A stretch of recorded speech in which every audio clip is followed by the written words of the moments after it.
Saya sampai saat ini tidak mencintai suami saya. Bahkan pernikahan saya sudah 6 tahun.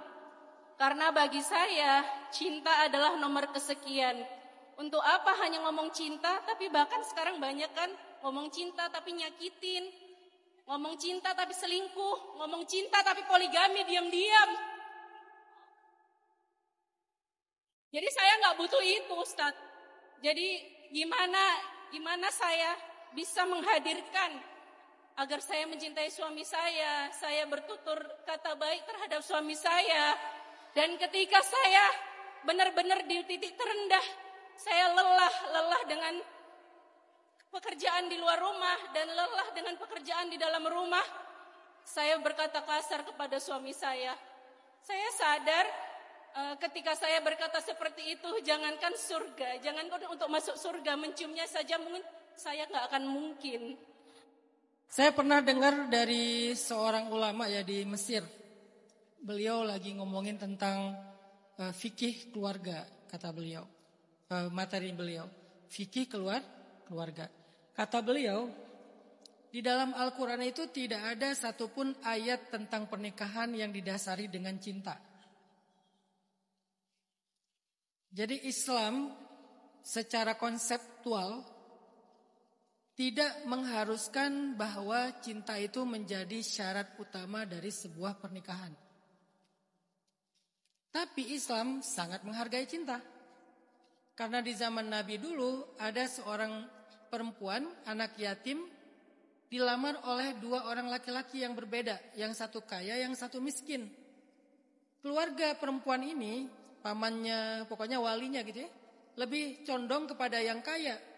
Anak perempuan ini lebih condong kepada yang miskin. Dia lebih mencintai yang miskin, keluarganya lebih mencintai yang kaya. Lalu pamannya datang ke Nabi nanya, ya Rasulullah, mana yang lebih baik buat ponakan saya?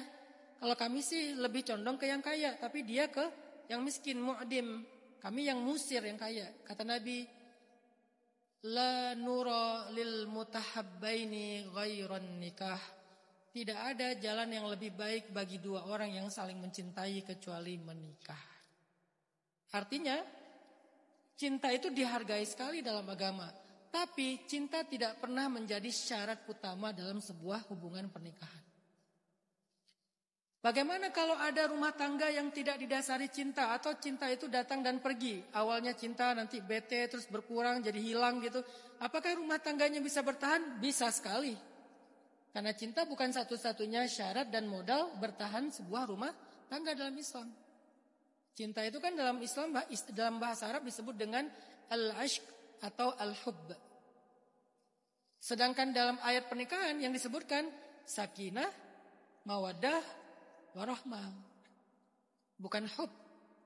Sakinah itu adalah feeling safe. Ketika kita ngerasa aman, terlindungi, baik laki-laki dengan pemaknaannya maupun perempuan dengan pemaknaannya, feeling safe. Berarti ada sakinah di dalamnya. Mawaddah, merasa diperhatikan, merasa dibela, merasa diprioritaskan. Itu mawaddah dengan pemaknaan perempuan dan dengan pemaknaan laki-laki. Kalau boleh kasih bocoran untuk laki-laki, salah satu hal yang paling mawaddah bagi laki-laki itu adalah penghargaan.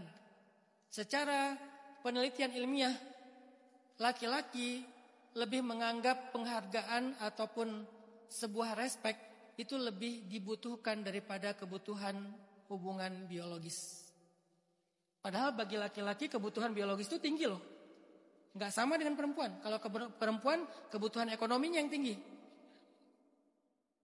Ya emang kayak gitu fitrahnya. Makanya saya enggak pernah setuju mengatakan perempuan itu matre. Ya memang fitrahnya matre kok. Dan saya juga enggak pernah setuju untuk mengatakan laki-laki itu nafsuan. Ya emang laki-laki itu nafsuan. Itu fitrah.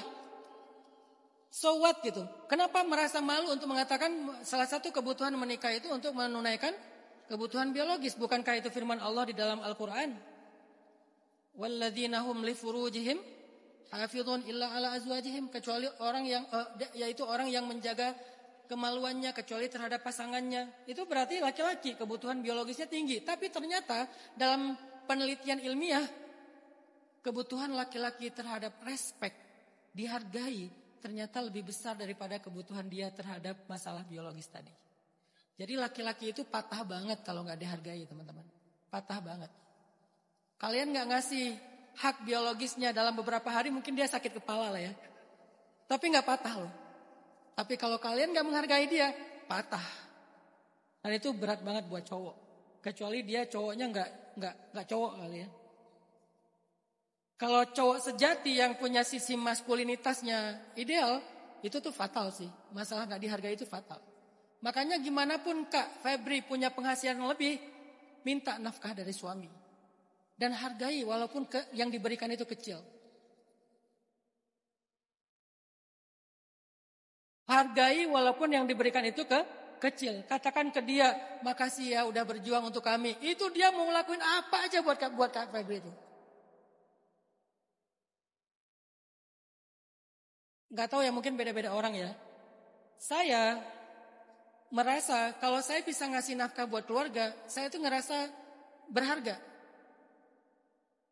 Bahkan ketika istri saya ngingetin di awal bulan, saya gak tersinggung. Biasa aja.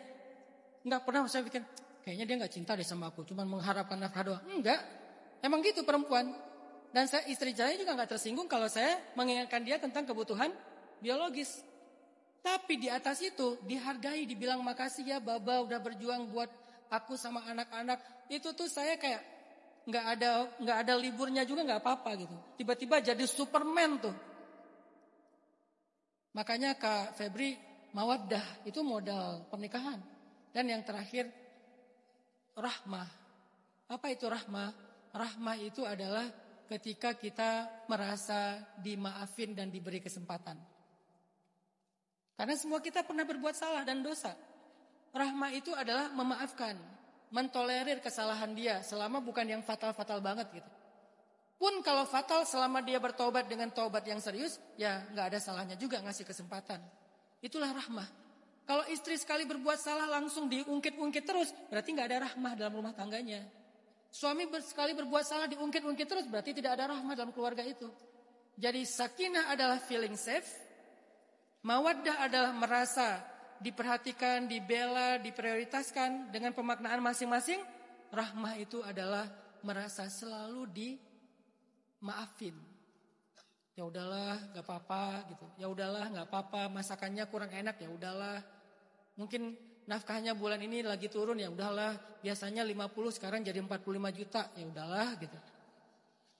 Jadi ditolerir gitu kekurangan dan kesalahannya tuh.